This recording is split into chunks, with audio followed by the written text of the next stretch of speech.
Batman, LB, Rupert, Albert, and the Bishop Paul Brown.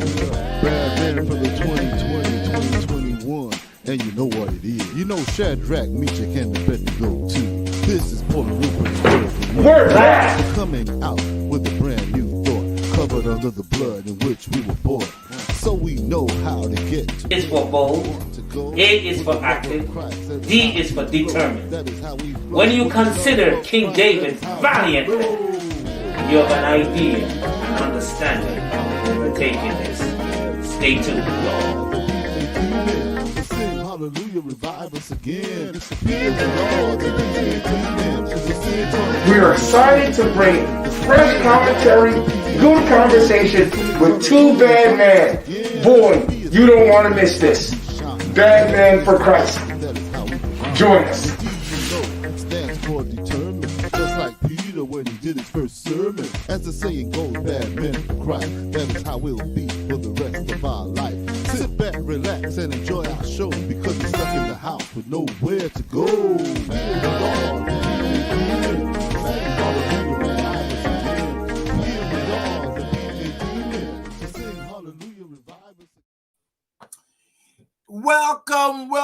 Welcome to another Bad Man for Christ show. I'm excited about today. I am your co-host, Rupert Johnson.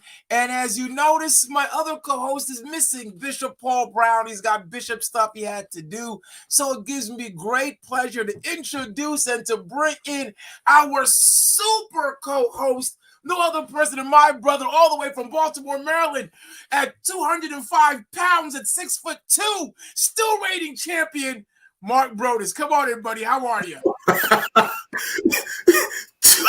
6'2". Man, what are you talking about, man? I don't know. I had to bring something out there. I don't know. You were going good for a while, then you started throwing some numbers in it. It made no sense. How are you, man? Good to see you tonight. I am doing well. It's good to have you all with us, bro. It's good to have you. Thank you for jumping in place of Bishop Brown and co-hosting with us. We got a big show tonight, so we welcome all of our viewers that will be coming on. We appreciate you. It's a special show tonight because we have some members, some youth presidents of the United Church of Jesus Christ coming in and talking about Convocation 2.0. But I just want to reminisce. What is your best memory from, because we're a little bit older than they are, just a little bit, I'm not gonna say much, just a little bit older than they are. What was your biggest memory from your days back in Youth Congress? Man, what I can remember most is the dynamic youth choir we had back then.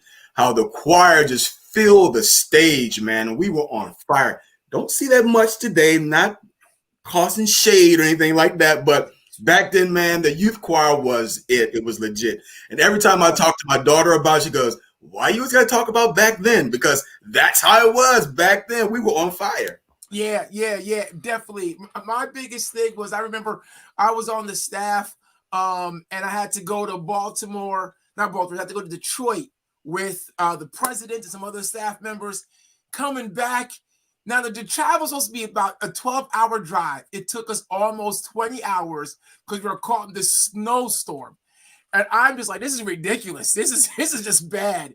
And that was my worst memory of Youth Congress speech of the snowstorm. But man, we had some great times going all around different places. So yes, I'm excited. Let's bring our gentlemen in who are now the youth and young adult. I don't want to get it twisted. It's the youth and young adult. You see what we got to put up with already? I know. I just can't call them youth. It's the youth and young adult. Gotta be special and everything, right? I tell you, but they're good buddies of ours, right? Minister Jarrod Allen and Minister Sean Gore. Come on in, guys. Come on, let's give them a hand. It's good to have them. So, gentlemen, welcome to the Bad Man for Christ show. We are the Bad Man show. So we're glad to have you. Before we get into anything, why don't you just give us a quick introduction? Introduce yourself. Introduce the position that you're in. And just tell us a little bit about yourselves. All right. First, Jarrod, do you want? Yeah, I'll go first. Thank you for having me. I am Jarrod Allen. I belong to End Time United Ministries, where my pastor is Pastor Paul Wilson II. here in Virginia. I am a part of the fourth Episcopal Diocese. The fourth Episcopal Diocese, where our bishop is Bishop Lewis Stokes, and I am excited to join you all. I watch you guys when you guys do your show, so it's a blessing and an honor to be able to sit here and participate with you guys. Great, thank you so much. Good evening, everybody. My name is Sean Gore. I am originally from the great state of New Jersey, the best state in the U.S. in my opinion. I went to college, no shrugs, it's just facts. I went to Morgan State University, and where I got my bachelor's degree, and as a result, I became a member of the Mother Church of United Church of Jesus Christ, Transformation Church, and that is currently where I attend, and I'm excited about Congress 2.0. That's just a little bit about me. All right. Well, welcome, Sean. Welcome, Jarrod. Thank you so much for being on the show. Why don't we get right down to it? Why don't we get right down to the nitty-gritty? I want to ask you this softball. I'm going to call it a softball question. That's what it looks like to me. But I'm going to put it out there to you. If you like to answer it for me, if you can. What made you guys, or how do we get back to Youth Congress? Why is it coming back? What's going on? I'll answer it. So we have to credit the former youth president, Minister Nicole Miller. Shout out to Nicole. She was very instrumental in bringing. I know her for some reason. I'm sure you do. I think she might be from Trenton. I think she I'm not sure. She might be. I think she might be related to me somehow too. I think so. Small world. I don't know. It just happens. So we definitely have to credit her. She was very instrumental in bringing Congress 2.0 back. When we both got into office, one of the things we said that we wanted to do is bring a youth and young adult conference back to UCJC. And so we had meetings with our bishop, and we had meetings with our presiding bishop, and we just had a conversation of how we can go about doing that. And then the pandemic happened, and we thought that was the perfect opportunity to do a virtual conference to kind of pave the way for Congress 2.0 fully to come back. And as they say, the rest is history. Wow.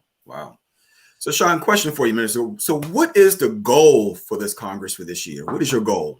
So our first goal and our main goal is just to see souls saved. I know that's such a cliche answer that we often say, but but that for us is the reality. We're not doing this all just for show. Our goal is really to impact the lives of the youth and young adults, both within and outside of UCJC. So that's our main goal. Another one of our goals is to bring fellowship back to the youth and young adults. We enjoy coming together during convocation, but reality is that often isn't enough time and fully youth and young adult oriented to create the fellowship atmosphere that we're looking for. So we're using this to really put the service to our point of view and our desire and our what we've desired going forward. So Jarrod, so same question to you. Do you have anything you want to? Because you guys, first of all, you guys didn't express who was who. So Jarrod, you're the youth president, and you handle age 18 down, right? Right. Well, actually, it's 17 and below. 17 and below, and then Sean is the young adult president, so you do 18 to 35. Yes, sir. Okay, so and if you're over 35 and you want to still be with us, we don't mind. So guys like me at 50 something, we can still be young adult. Cool, I don't mind that. I thank you for that. Jarrod, so same question to you. How is it that what do you want to bring? I think that as Minister Sean stated, it's an opportunity for our young people to know that the united body still sees them. We still recognize them. We still know that you guys are a part, and that the young people, they have something to offer. I think a lot of times we try to, try to come up with fads when in actuality, there are some people who just love to worship and just love to have church and love to be in the presence of God and in the sanctuary. And so I believe Congress 2.0 is another opportunity for us to be able to do just that, and to be able to come together to worship from all different parts of the united body. And I think it's something that's so crazy for me because I actually was not born and raised into UCJC. I was actually Church of God in Christ. So coming over to UCJC, I've never had the experience of attending a Congress 2.0 Congress, period. So to know that now I'm coming into UCJC, being a part of my ministry and then being a part of the planning process has just been amazing because it gives me an opportunity to not only attend but also be a part of the planning process. So I think it's amazing. Wow. Okay, great. So we got a question. So Mark, you want to take this question from our audience? Oh, this is coming from our good faithful viewer, Ken Walt. She says, when do we stop having youth Congress and why? That is a good question. So I'll answer the first part of when we stopped having it. I would say mid-thousands. And the reason why is because the organization became family oriented and family focused. And so they wanted to make sure that the resources that families had were not just spent on church. So what they did is they suspended each separate conference and really made our convocation family oriented so that each member of the family, whether they're part of the men's department, women's department, and youth department, were able to come together and experience a full, well-rounded conference so that their resources weren't being spent at multiple conferences during the year. So do you guys think that was reasonable for them just to cut off Youth Congress at that time? And don't worry, the bishops might be listening. I'll answer first and then Jarrod. So as we all know, hindsight is 2020. I do believe that their hearts and their minds were in the right place. But I think when we look back at it, it was advantages to having just one conference a year and disadvantages. And one of the disadvantages was there was less engagement from the youth and young adults. But as we said, hindsight is 2020, and we're just grateful that they're giving us the opportunity to have Congress 2.0 now and really try to change the momentum that we have as far as engagement. That's great. Mr. Jarrod, you second that? Yeah, I second what Sean said. Definitely second what Sean said. So if I get in trouble, he won't have. No, but listen, I'm right there with you, brother. So hey, I'm right there with you. Yeah, I will say this, and Mark, I let you also chime in. For me, I was part of those youth staffs. I was part of those staff for quite some time. I came in '89, so I wasn't a born and bred either, Brother Allen. I was a Rehoboth kid coming up, and in '89 I was in college, and my dad told me we're joining UCJC, and I joined the congresses, and I was on staffs from Paul Brown, my co-host, when he was president. I was on his staff, and through the years until I was too old and nobody wanted me anymore, so they had younger people to do it. But I thought it was premature. I thought that there could have been youth Congress still. Let the men, let the women join the convocation, but give the youth their spot, because youth are dynamic. They're different. They need kind of a separate time to express themselves, because you don't have the ability to do it during convocation. And even though I understood the reasoning why, I thought that maybe it was better if we would have had one. That was my opinion. Mark, I don't know if you have a different thought on it. No, I agree with you 100% on that one, man, because I'm just excited that you guys are actually having this upcoming conference. And, one of the questions I want to present to you, is this going to be live, and can people, watch it, or how are people going to be engaged in this upcoming conference? So, go ahead. You can take it, Jarrod. I was going to say that I think that is a $1 million question at this time. And I don't know if we should give really the backstory of it, but just to give a little bit of insight, it was the conference was going to be totally virtual.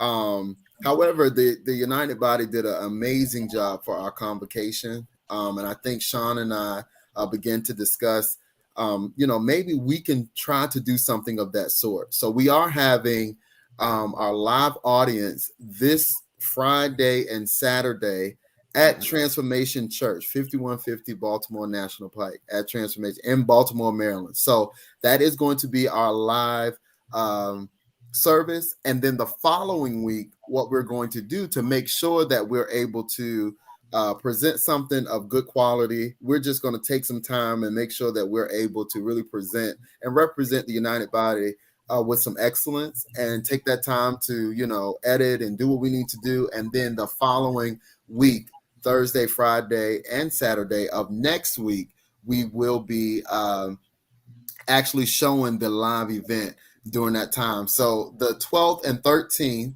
of this week, we will be at Transformation Church. And then the 18th, 19th, and 20th, it will be virtual. So you can view that from our United page. You can also view it from YouTube. So those are different ways that you can view the service, and you can come and be a part of the service this weekend, Friday and Saturday at Transformation Church. Yes, and it's not, to back up what Elder-elect Jarrod said, it's not too late to sign up. So if you want to be a part of our live audience, all you have to do is send an email to ucjccongress@gmail.com. We'll send you the Eventbrite registration link, and just register. And it's no cost to you. We just want to make sure that we're keeping a good record of everyone who will be in the building. And just come to worship with us. And if you can't make it next week, I promise you, the experience will be just as good, if not better, from your home.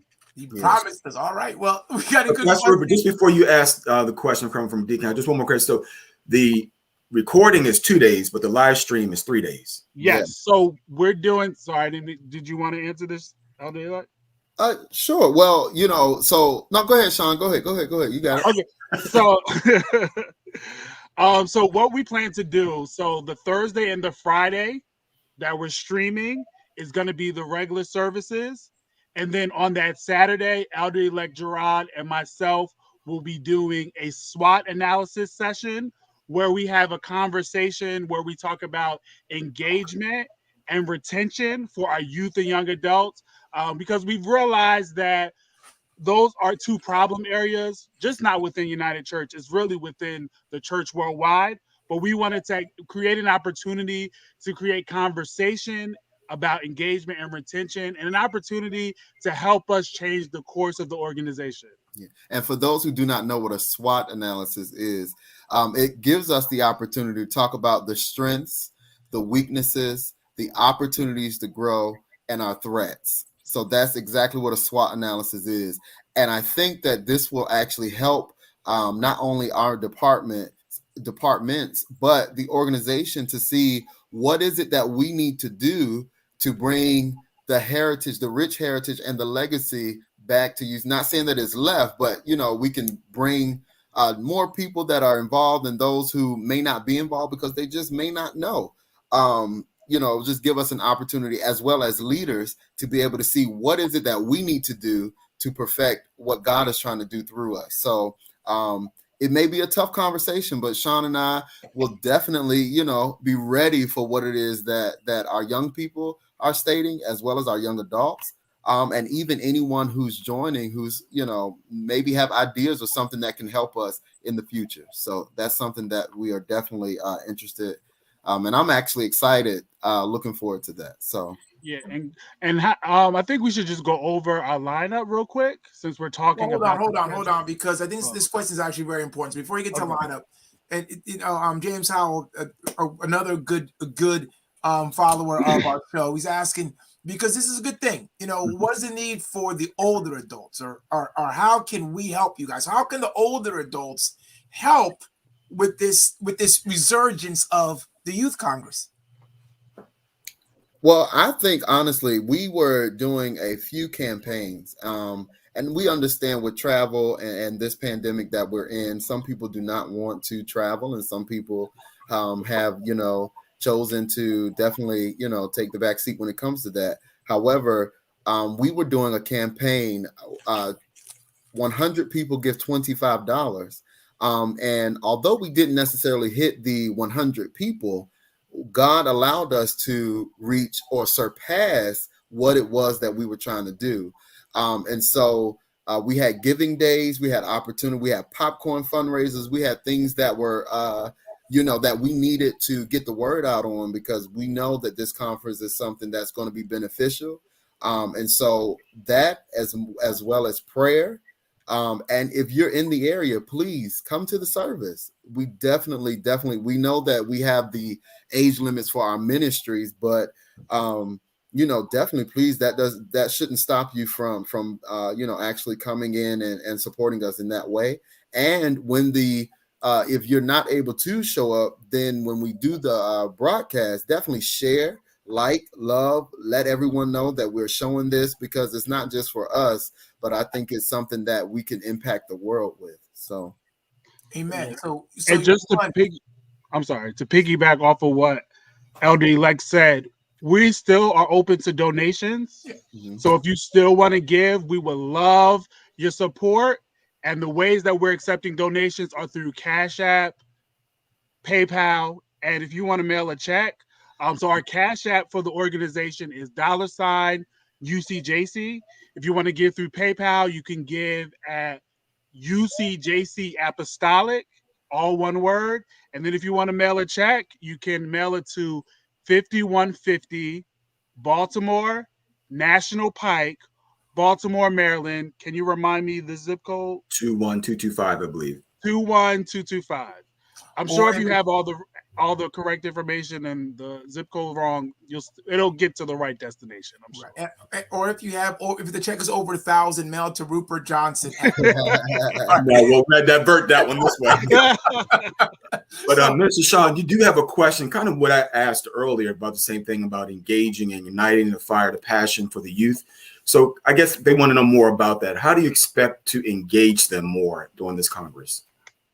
So one thing that we did is that we had all UCJC speakers and special guests. Oh, and the zip code is actually 21229. Right. Sorry. I'm gonna lose my membership at the church. We're both because we go to the same church, so we're both gonna lose it. So our goal is to with that in mind, that was to engage not only the young adults but UCJC. We have amazing giftings and talents in the organization, and this year we wanted to make sure that we showcase that and use that as for an international platform. One of the other things we're doing to engage is we're going to listen during the SWOT analysis. We're going to have our ears open to what the youth and young adult need and are desiring from us to go forward. And so we just have other things planned. We've done different things. I can speak for the young adult department. We've done things like monthly Monday inspiration, where we've had inspiration every first Monday of the month. We kind of took a pause in 2021 and we're trying to revamp it, but we have other things in the work to move forward. Amen. Okay, amen. So a real serious question, because we're in a time of pandemic, and how was planning this conference during the time of pandemic? What were your challenges? What do you guys have to kind of look at to kind of get it to come through this way? I think some of the challenges we faced is actually trying to get all of the information out to everyone. We were in contact with diocesan bishops. We tried to send out letters. We tried to send out emails. We tried to send out all communication as possible to make sure that everyone was informed. And I think with even trying to see that we dotted all our I's and crossed all our T's, we still came up short with trying to notify a few people and a few ministries.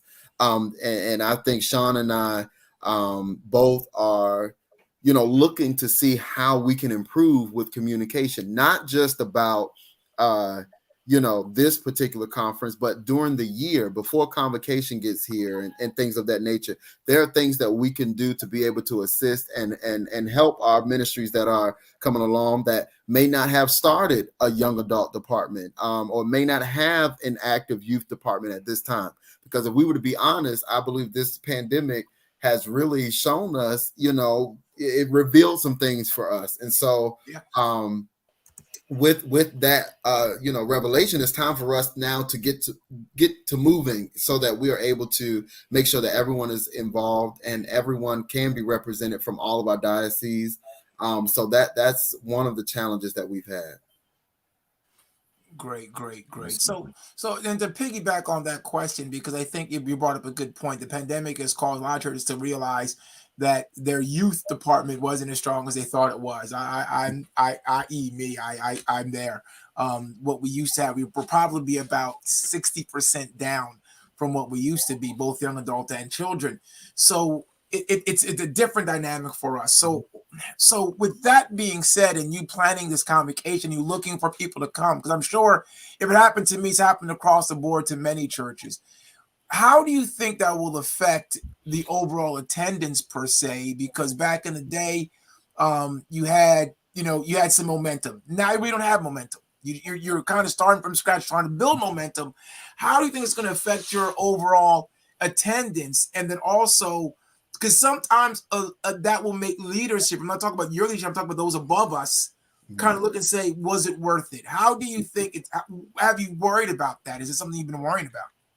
So I'm gonna answer that and say that we're grateful for the leadership that we've had, because our presiding bishop, is aware of the times that we live in, and he is aware of the churches that he is in charge of. So he knows that that is an issue with a lot of our churches. So as a result, he hasn't put any pressure on us as far as attendance. So number one, we're grateful for that. We're grateful for amazing leadership that doesn't do that. And number two, we're realizing that we are basically kind of starting over. And because of that, we realized that there are going to be growing pains. But our goal is to not only build momentum for the conference, but build momentum within our churches so that they can grow within their youth and young adult ministries, so that by the time we're finished, we'll have an abundance of youth and young adults in our churches. Mm-hmm. And, Sean, I would also include that even if one person types, "What must I do to be saved?" If one person says that, you know what, at this youth congress, I've received my gift or I've received my calling. If one person who's in attendance says, you know what, I got a deeper relationship of who God is and deeper revelation of who God is, I know for me per se, I would be satisfied with that, because I think now we're in, a lot of our young youth departments and young adult ministries and things of that nature on life support. So I think this is a critical time, and it's a pivotal moment for us, for the youth and young adult department, to be able to say, you know what, sometimes we have to go against the grain, and it may hurt us in the beginning to see that, we put on an entire conference and 30 people showed up, but you know what, 30 people were blessed. So, we just have to build momentum. So, I definitely agree with you, Sean. And just to piggyback off of that, we've realized that we're in a pandemic. So while in-person attendance is going to be very important, what we're really leaning on is our virtual attendance, because we know that will be able to reach farther than we can go.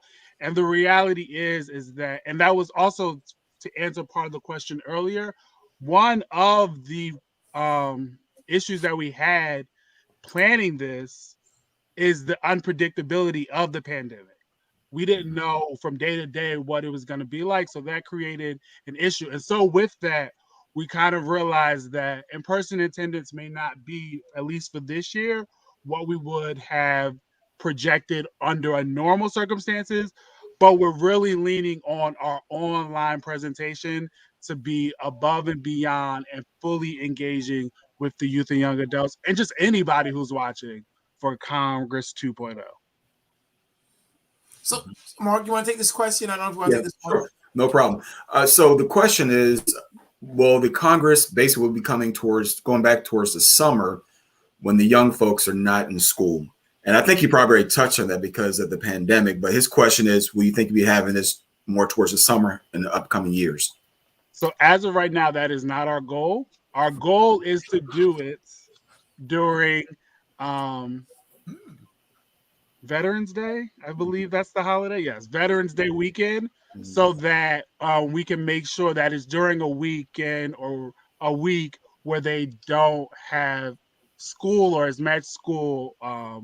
The reality is that with convocation being in June, we really don't want to be a burden on the parents of our youth. So we wanted to space it out between June and November to give their pockets time to financially recover, because summers are expensive.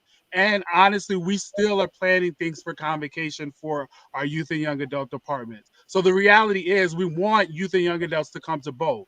So we want to make sure that we're not being a burden, but trying to be as financially helpful as possible for parents and for young adults. Because the reality is young adults can't rely on their parents to get them to convocation anymore. I know I can't. I mean, they can help, but Glory you to know, God. Glory to God. Because when Pastor Rupert and I were in office, we understood the importance of logistics. So, what are some of the issues you face logistically? You know, getting people to help out with the Congress, like security, facility, all the things that fall in. Because I know we used to go back and forth, bouncing back and forth about what needs to be done. What are some of the things you're facing logistically wise? You want to answer that?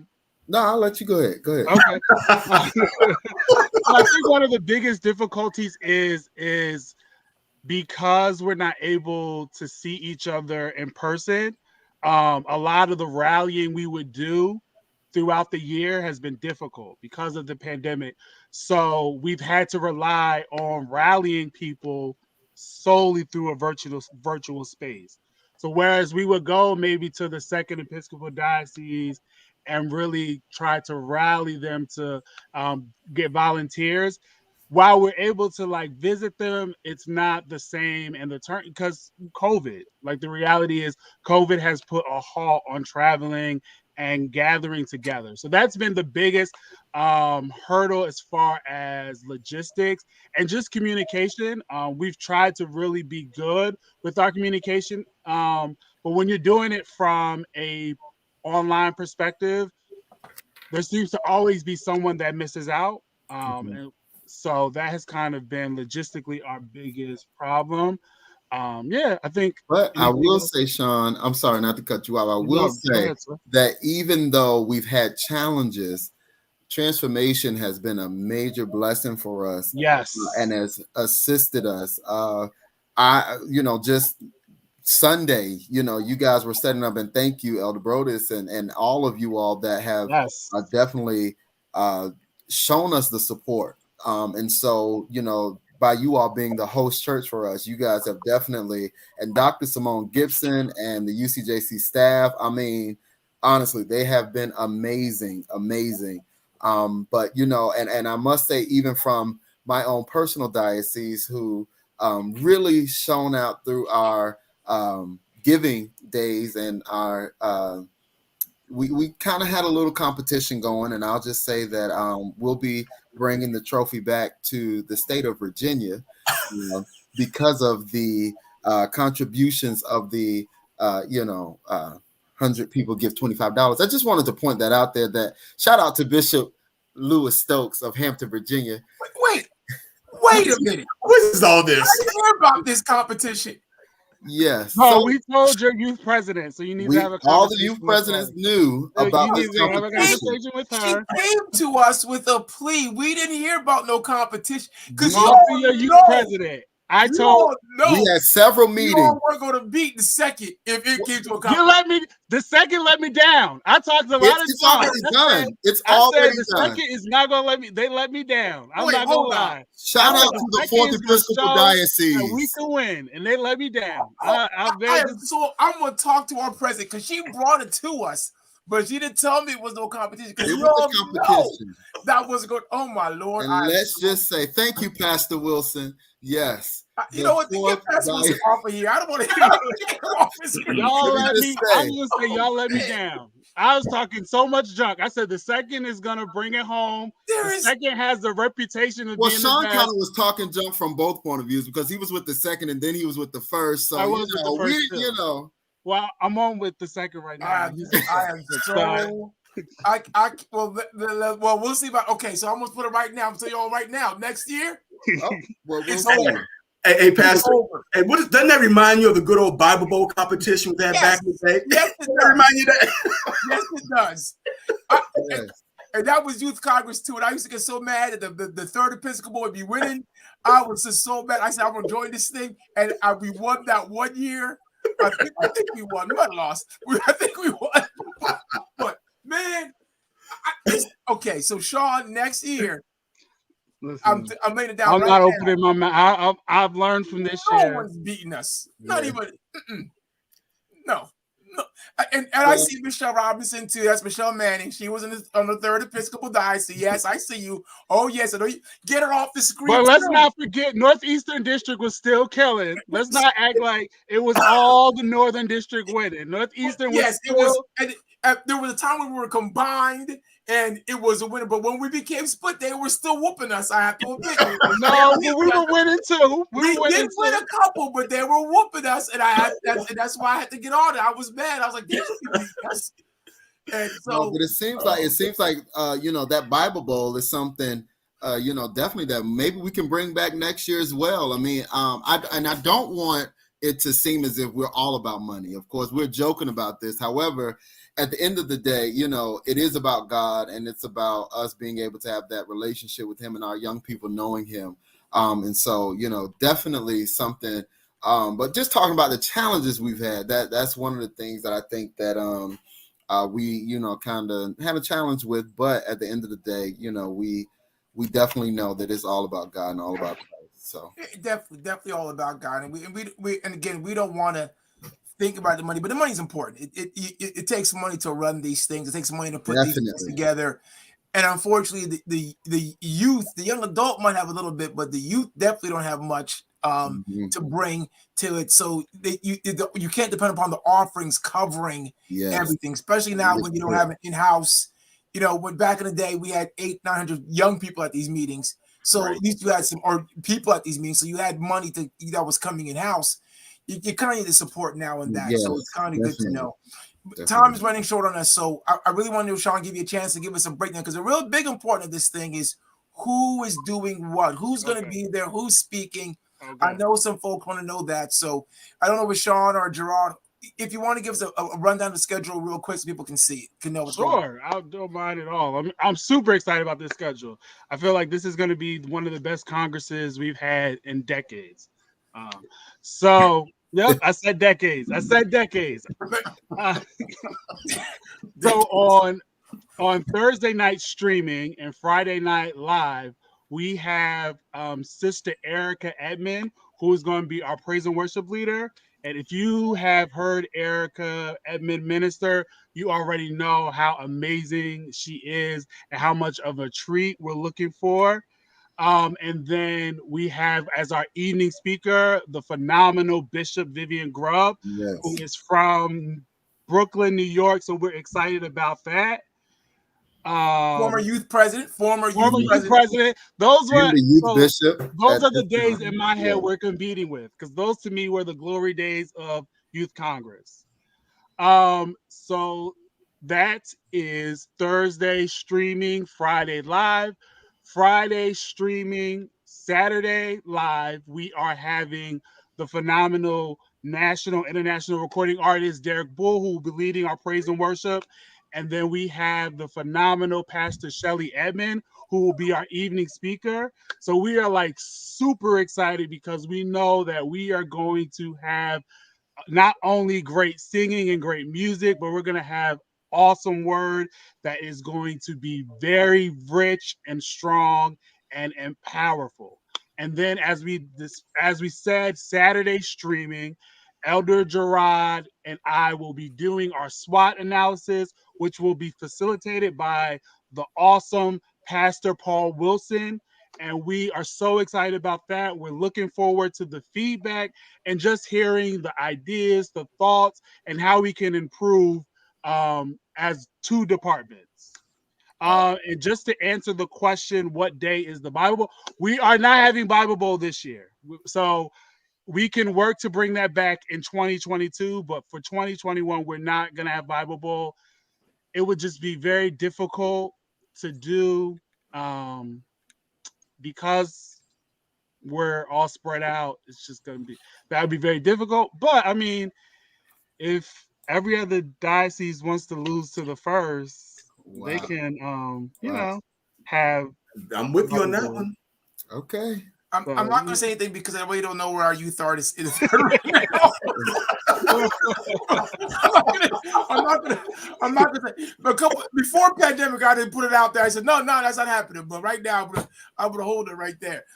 But it does sound like an awesome lineup. We have again, you have Shirley, Sister Edmonds is going to be a praise and worship leader on the first night, with Bishop Grubb is going to be your speaker, and then on the second night is going to be Derek Bull, who that's where the over 35 must come in, because me and Derek Bull are boys. He ain't 35 no more. No. Derek Bull been doing praise and worship for the youth for a long time. Long time.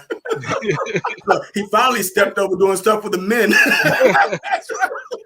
So if Derek Bull is listening, you're not that young. I'm not that young. That's right. But he is dynamic. He's a good friend. He's been on our show for worship, and he's a dynamic guy. That's great. And then Lady Edmonds will be doing the message on that evening. So it's pretty exciting lineup. Sounds super great with the SWOT analysis, and my good friend Paul Wilson will be doing the moderating, facilitating of that. Now, is that going to be that? Now, did you pinpoint the youth, or you're just going to open it up to all the youth? Well, it's going to be open to everybody. So yes. We are asking for feedback from even parents, because parents are living in the homes with our youth and young adults, so they would know. They could also offer perspective, and if you're going to church with a youth and young adult, you can offer perspective. But we definitely want the youth and young adults on them. So if you have youth and young adults at your church, please bring them and make sure that they're tuning in for the whole conference, but especially Saturday, because we want to hear their perspective. And our goal is really to engage and retain the youth and young adults within UCJC. We're seeing, and the reality is we're seeing some of them leave, and we want to address this issue because we have a rich heritage, and we want to make sure that we're continuing to build on that rich heritage. Yes, definitely. Absolutely. Now, is it going to be Saturday? Now, can they do it streaming? Yeah, so it's going to be streaming, and we're going to be taking comments live, and we're going to be doing the whole presentation, taking comments live, kind of like this, taking comments live, adding it to the presentation. And basically, me and Elder-elect won't be saying a lot. Our role in this scenario is really just to be a listening ear. So that's really what we're trying to do. All right. Mark, do you have any more questions for our dynamic youngster? No, I'm just excited. And I want to applaud you both for getting this thing up and going, because it's something needed for this time in which we're in. So I applaud you both. Yeah, definitely, guys. I look forward to it. Unfortunately, I will be away this weekend. I have to go to a wedding, but I did came to our church, and we're going to get some people down there and be part of it. But I will definitely watch it streaming next week when it's live streaming, or not live streaming, but when it's streaming, because I want to see this wonderful production that's going to overwhelm me. I'm excited about seeing it. So I definitely will be watching and being there, because I'm excited about it. So to all of our viewers, please, if you're youth right now, I know you have Facebook, I know you have Twitter, I know you have all these different streaming systems or social media systems. Take a copy of this service or this program and send it out to everybody. Let them see it. Let them know, so they know what's going on for this weekend and then next weekend, that they can join in. I'm sure we won't have a problem. If you're not part of UCJC, come on in. Come on down. Baltimore's right there. They're going to have a wonderful time. We'll welcome you with open arms. Show it to all your friends. We want our Christian brothers and sisters to take part in this also. It's not just for UCJC youth. It's just for the youth and the young adults in general. We have a goal, yes. We have a vision, yes, for UCJC. But this is for all of you individually, just anybody who's in those age groups. Come on in, join us. The people that are, Mark, me and your generation, hey, we couldn't have made it our years. without our parents and the old generation coming and supporting us. So we're asking our generation, hey, support them, watch it. If you can get down there, get down there. They need your finances to help them do this the best way they possibly can. So let's help them out. Let's help out Minister Jarrod with those young people. Let's help out Minister Gore with those young adults. And let's do our very best to help them get through this. So being said, Mark, why don't you close us out, you being the guest host? Well, also, I'm going to ask him to share his social media pages for the youth department real quick. So, and I'll go first and then Jarrod can go. So for Coffee House or the Young Adult Department, you can follow us on Facebook. All you have to do is at UCJC Coffee House, COFFEEHOUSE. And you can do the same for Instagram. Those are our two primary sources of disseminating information. So yeah, so that's for the Young Adult Department. And for the youth department, write that down, please. Producer, write that down again in this thing so we can put it up there on the screen so everybody can see. Mm-hmm. And for the youth department, that's just UCJC Youth Department. That's on Facebook. And then on Instagram, we have at UCJC Youth. Again, Instagram, that's at UCJC Youth. And on Facebook, we are at UCJC Youth Department. I have some young people in my house now, so if you hear them, that's my children. So all right, no problem. So we're gonna put it up on the screen so you guys can see it. So we're just gonna give a couple seconds so that way it can be seen, and that way also you can always go back to the show on however you're watching it to see it. Please remember, Bad Men for Christ, we're on YouTube, we're on Facebook, so you can see it. Mark. So sing hallelujah, revive us again. So sing hallelujah, revive us again.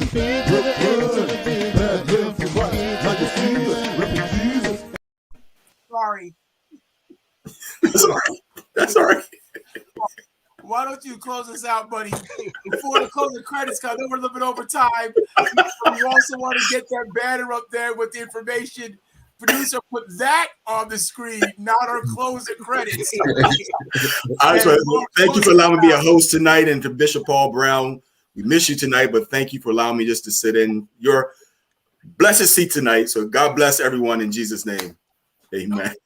Amen. Hey, thank you. And now, producer, bring it again. So sing hallelujah, revive us again. So sing hallelujah, revive us again.